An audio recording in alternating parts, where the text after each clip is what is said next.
Asal sedanidan boshlang.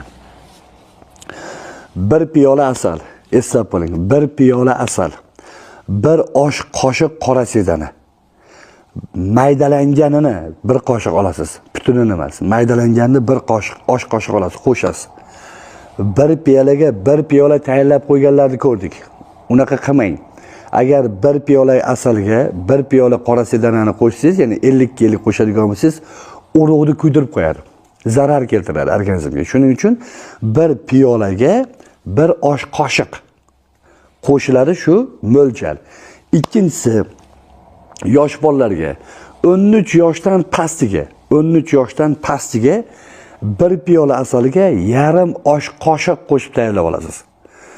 Dozasida farq bo'ladi. Xo'p, bu bir. Endi mana shu asal bilan sedanani ichishni vaqti bo'ladi. Tushuntirib beraman. Ichakni qabul qiladigan soati bo'ladi.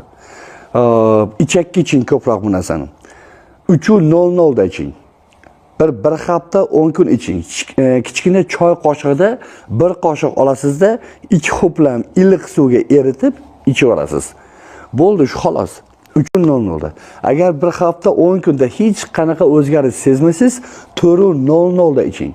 Eslab qoling, kimdir ichagi 3:00 da qabul qiladi, kimdir ichagi 4:00 da qabul qiladi.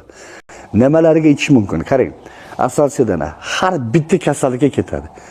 Butun tanadagi shamollashni chiqarib beradi, immunitetni ko'tarib beradi, parazitlarni chiqarib beradi.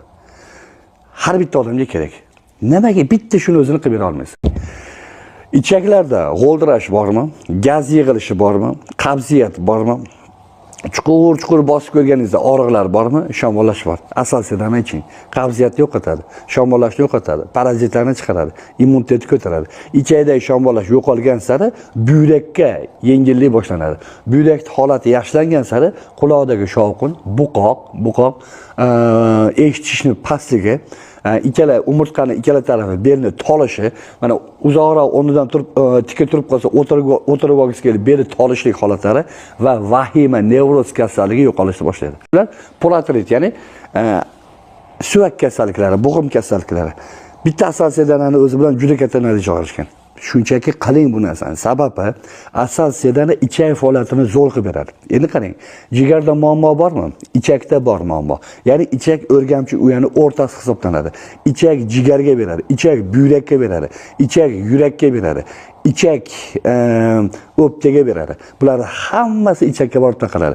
Ichakda holati yaxshilangan sari qolgan organlar holati yengillashni boshlaydi. Teridagi nuqsonlar yo'qolishni boshlaydi. Teridagi holatlar